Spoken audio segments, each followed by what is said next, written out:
Welcome to Franchise Marketing Radio, brought to you by SEO SAMBA. Comprehensive high-performing marketing solutions for mature and emerging franchise brands. To supercharge your franchise marketing, go to SEOSamba.com. That's SEOSAMBA.com. Welcome to Franchise Marketing Radio. Stone Payton Lee Cantor here with you this afternoon. Today's episode is brought to you in part by the Business RadioX Studio Partner Program, helping franchisees dominate their local market.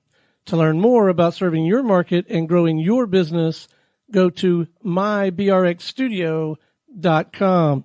Lee, this is going to be a fantastic segment. Please join me in welcoming to the show founder and CEO with Lime Painting, Mr. Nick Lopez. Good afternoon, sir. Good afternoon. I'm excited to be here. Well, Nick, before we get too far into things, tell us about Lime Painting. How are you serving folks? Well, Lime, we're a high-end painting company. We do residential and commercial, as well as interior, exterior work. But we're an emerging franchise company and the first and only high-end paint company. So how'd you get started? Oh, well, my journey begins back in college. And I was an independent college student. I'm originally from Denver, Colorado, and I went to school out of state. I went to Michigan State, but I was an independent college student, which basically means I was paying my way through college.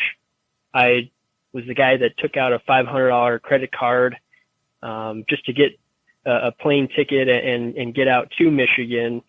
I actually packed a bag shoulder high, as far as my arms could wrap around it, with all my belongings. And, I was off to college, but, I guess I didn't even have a sheet on my mattress my freshman year, but I wasn't even thinking about that. I was truly just on a mission. I was going to college. I think now in hindsight, I kind of reflect back on those things and kind of chuckle, but the reality was that I was, I had college in mind and I wanted to go to school out of state, and I was really just doing what needed to be done to make it happen. And so I grew up wrestling, and my plan as a 15-year-old, as a sophomore in high school when I was looking into colleges, my logic at that time was that I would get a wrestling scholarship, and that would pay my way through college. So, you fast forward to me getting on campus, I introduced myself to the head coach of the wrestling team, and before you know it, I was a preferred walk-on. But by the end of my freshman year, I was basically using, credit cards to pay off credit cards, and a scholarship wasn't in the near future. So I really was at a crossroads. A lot of my identity and a lot of how I viewed myself at the time was a wrestler. I also went to Michigan State because they had a good business program. And so ultimately I hung up the wrestling shoes, and I needed to find a means to support my business degree. And so I had heard about other college kids working for college paint companies like College Pro and College Works and Student Painters, things like that. I was pretty entrepreneurial growing up, whether it was random network marketing or sales jobs, everything in between. I felt confident in my ability to sell, and so I started a paint company. I didn't feel the need to join a national company. I wanted to start my own company, and really it was driven by needing to pay for my undergrad. So I started a company called Spartan College Painters, and that was 2009, right in the middle of the Great Recession. I was in East Lansing, which is not far from Detroit, and as you guys know, a lot of the economic depression at that time was driven by some of the auto industry. So Detroit was hit pretty hard, and that was kind of the makeup of my launch to my career. Was right in the middle of the Great Recession. And so a lot of the neighborhoods that I was working in, there were tons and tons of foreclosure signs. But I really didn't know any different. And again, just like getting the credit card to get to school, kind of that one track mind, I had an objective, I was doing it. And so with the college paint company, Spartan College Painters, those foreclosure signs and whatnot and the economic conditions really weren't a concern to me. Again, I kind of just looking back and reflecting on that, those were some of the things I kind of took from that time. Do you remember? That's how I got into the business. Do you remember how you got your first client? Yeah, I sure do. They actually called me. I met my wife my freshman year of college, and so at the time she was my girlfriend, and I got a call from this client, and they were calling to book, and I could barely talk. I was so excited that I had to actually take the phone away from my ear because I couldn't talk. I was just so excited, and my girlfriend was there kind of chuckling at me. So yeah, I remember that first job I booked. I could barely take the call, and I think I even ran around the room when the call was over. How did they hear about you? Were you putting out flyers? Like, how did they even know you existed? Yeah, I was putting out flyers. I actually had knocked on their door, and I followed up, gave them an estimate, and they ended up deciding to work with me, and the rest is kind of history. Now, from there, I guess, at the time, were you always a high-end painting service, or was that something that evolved over time after being in the business for a bit? Yeah, that's a great question. I have been real intentional about our niche being high-end, but initially it was really more so the challenge and the pride that I looked at high-end homes, the result of working and transforming these beautiful homes. It was challenging and very rewarding. So I think it was more of just a personal preference at the time, and something that incidentally became a huge competitive advantage and became really a big part of why we're successful. But initially it was really out of just the challenge and the pride I was able to take in working on high-end homes. But to answer your question, yeah, it was always high-end homes. But the logic was really, like I said, the challenge and the pride that I could take in working in those types of projects. But even though you were in kind of a challenging financial situation, you weren't taking any job that came your way. You were holding out for just high-end opportunities. Yeah, I guess I went to high-end neighborhoods. So, being a company with no brand recognition at the time, I was 18, 19 years old. I was really going out and building the company, and I was building it in high-end neighborhoods. I look back at my website, my business cards, they were something very generic, and something that's really a differentiator for us now is our branding and the level of marketing that we have at Lime. But when I was just launching, I was working on my undergrad full time, and I was a Dean's List student. So it wasn't like I was slacking on my time put in on the books. I was heavily invested there. So I didn't really put much stock into my website or SEO or any way of getting clients to reach out to me, because I was bootstrapping it so much and I had limited time. I was more so going out into these neighborhoods and directly introducing myself and gaining exposure and clients that way. Now, as a franchisor, though, the business shifts, right? Because you're no longer really painting. You're teaching other people to paint, and you're teaching them how to serve clients at that higher level. How did that transition occur? Yeah, absolutely. That's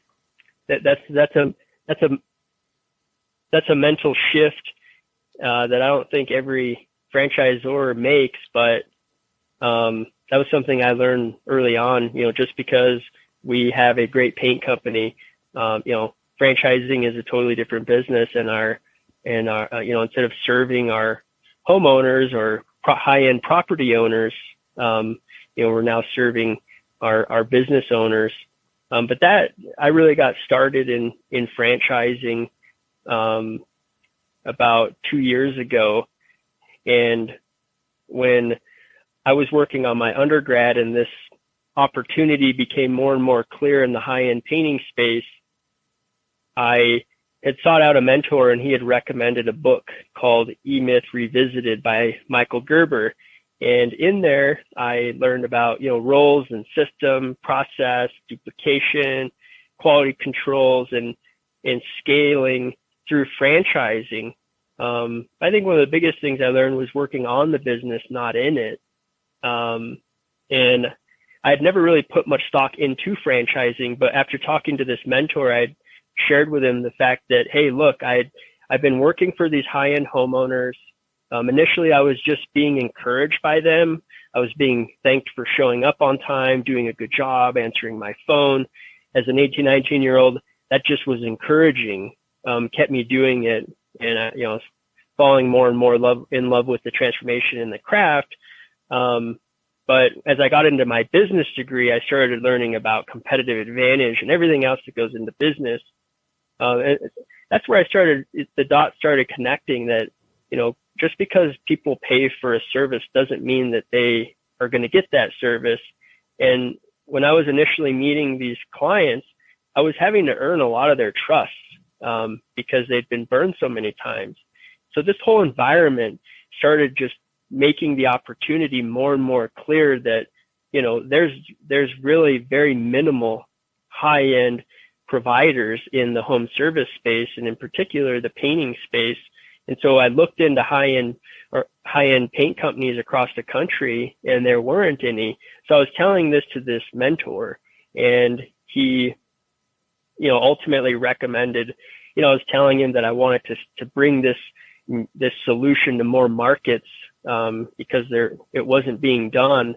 And that's why he recommended E-Myth Revisited by Michael Gerber. And that was about 8 years ago. So from that point forward, it was absolutely about franchising, but I needed to finish up my undergrad and time in college. So I moved back home to Denver 6 years ago, and I launched Lime Painting. And when I launched it, it was the result of pouring in my business degree, my sales degree into this painting model with the intent to move to a market and launch the founding location. The more I came home to Denver, the more it was clear that the economy was doing well, and it was a good place to launch the business. And so I did that 6 years ago. And so our first 4 years were about just proving out the unit economics and the model. And so we grew the business substantially over those 4 years. And once we had done that, it felt like there was enough validation in the model that I joined the International Franchise Association and worked on getting the Certified Franchise Executive designation, basically a lot of classes. But what I had learned from my undergrad was that I was able to launch this business, this founding location, and have success because of the roles, the system, the education that I had in college, my business and sales degrees. That was really what allowed the business to thrive. And so I valued education. And so by joining the IFA, it was absolutely about becoming more and more educated around franchising, because like we said at the beginning, franchising and serving franchisees is much different than the product or service that you offer. And so I wanted to do that due diligence up front and learn as much about the franchise space as I could. And the byproduct of that was that I was able to rub shoulders with a lot of who's who's, whether they were other founders, successful multi-unit franchisees, and then different suppliers and vendors in the space that made up this IFA world. And you learn a lot about pitfalls and what to do right and what not to do. But more than anything, which vendors and suppliers to start surrounding myself with, and start building that infrastructure for the franchise. And so I got into the IFA 2 years ago and traveled around the country for about a year, taking these different classes everywhere. And then I met our what became our executive advisors, a team of 4 individuals. I met them January of 2018, and the 4 of them really fit a CEO, COO, CMO, and CFO role. But we met, weekly for all of 2018, just working on infrastructure, everything from learning management systems to our marketing plans to our consumer marketing, a franchise owner launch, and everything that goes into supporting the owner. So that's kind of how we got started. We awarded our first franchise in June of 2018. And then how did you develop the persona of what a good Lime franchisee would look like? Develop the I think really it's a complement to our model. Our model is unique in that because I was really intentional in my undergrad about the working on your business, not in it. We very much have an opportunity for owner operators, but the model is definitely structured for scaling. So a multi-unit operator, complements our model very well. We have a very sophisticated sales and operations model at Lime. But I think that also goes into play with the fact that we are a premium brand and we're not necessarily a transactional or a volume company. We're very much a quality company. And, if you just look at our average account, it's 4 times higher than the industry average. So as a result, we do a lot less volume. So I would say that our persona for a franchisee is definitely circled around somebody that, has a strong aptitude for building and leading teams, a sales aptitude, or an operations aptitude. So either case, team building and being able to train and lead a team, that's the consistent denominator. But the variable there is, either that sales hat or the ops hat, because you can, hire for the other if you don't have that skill set. So those are basically the 3 main characteristics that we're looking for. Somebody that has a strong aptitude in sales, operations, and then team building. Now, are they typically, what's their age? Are they older? Are they retired? And then this is kind of a second act for them? Or is this somebody, a young person that could say, you know what, Nick was in college when he was doing this, so I can do this as my career? Yeah, I would definitely say that somebody that is looking to scale a business, go deep in their market, whether that's an owner-operator or a semi-absentee owner who owns several locations in a market, that could be an individual in their 20s or an individual in their 50s. The other thing that we're looking for is just the culture and the values. Is this individual a Lime person? Because we definitely have a very unique culture, and it's very much a servant-based culture, high performance-based culture. But whether that individual in their 20s or 50s, I think the combination of those 3 denominators we're looking for, and then a good culture fit. If you're just now joining us, you're listening to Franchise Marketing Radio. Stone Payton Lee Cantor here with you with the Business RadioX Network. We are visiting with the founder and CEO of Lime Painting, Mr. Nick Lopez. Nick, Stone here. Got a couple questions for you around the whole sales and marketing aspect of things. First of all, from the franchisor perspective, for you guys, Are there certain vehicles that you are finding more effective than others in getting the word out about the opportunity, whether it's email, direct mail, pay-per-click, social?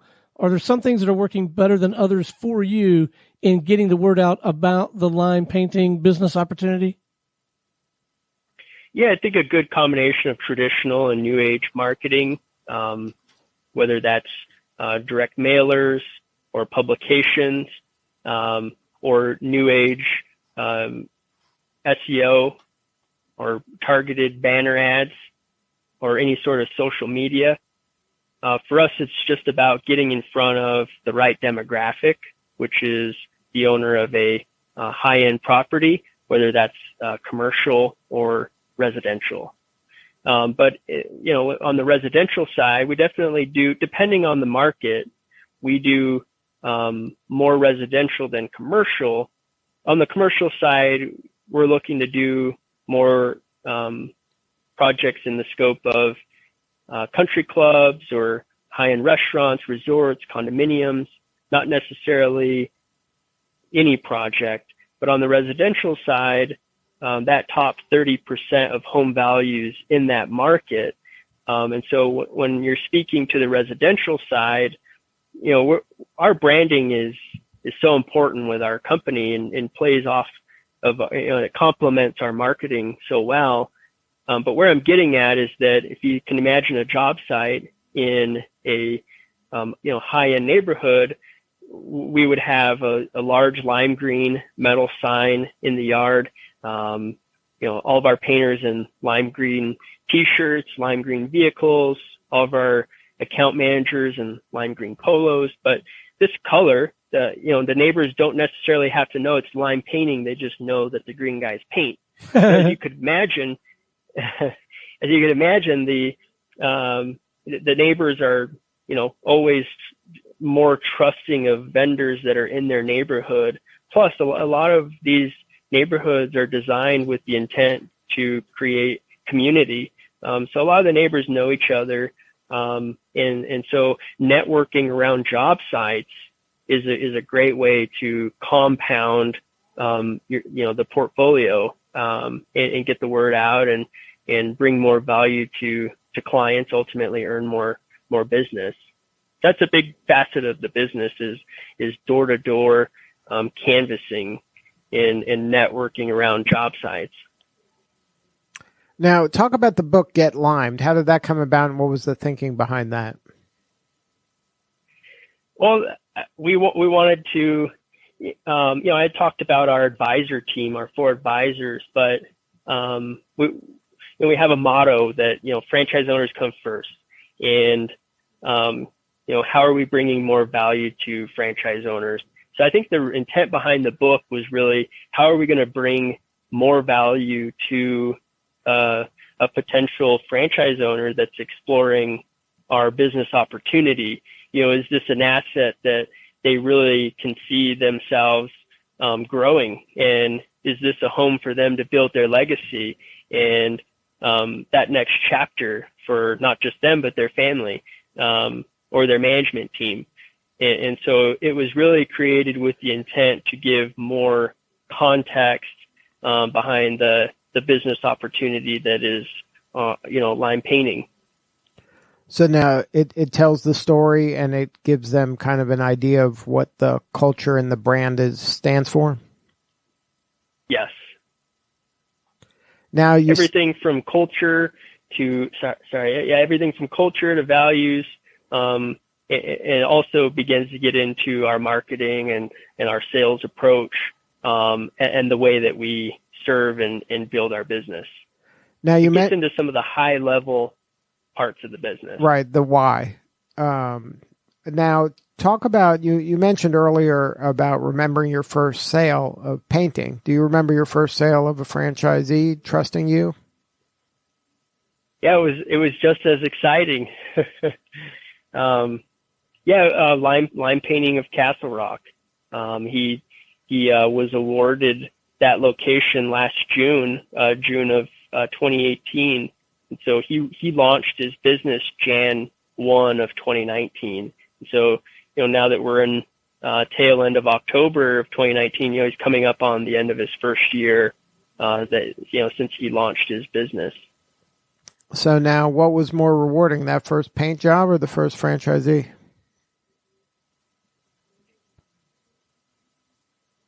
That's a good question. I would definitely have to say awarding that first franchise. Definitely my gift, my calling is coaching and finding that vision that somebody has for themselves and coaching them to realize that vision. And so I know that I'm doing what I'm called to do because as a franchisor, I'm giving people a platform to realize whatever their vision is for themselves. And this business platform is that vehicle. And I've mastered the business.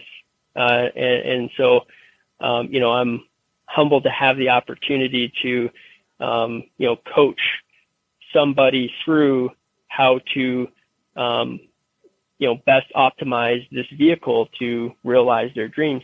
So I would definitely have to say that both were very exciting, but I am very much doing what I am supposed to be doing as a franchisor. And so I can definitely see how getting that first owner was, a really special moment. Now, if somebody wanted to learn more about the franchise opportunity, is there a website? It's limepaintingfranchise.com. Good stuff, Nick. Well, thank you so much for sharing your story today. Absolutely. Yeah, it was my pleasure. Thanks for having me. All right, this is Lee Cantor for Stone Payton. We will see you all next time on Franchise Marketing Radio.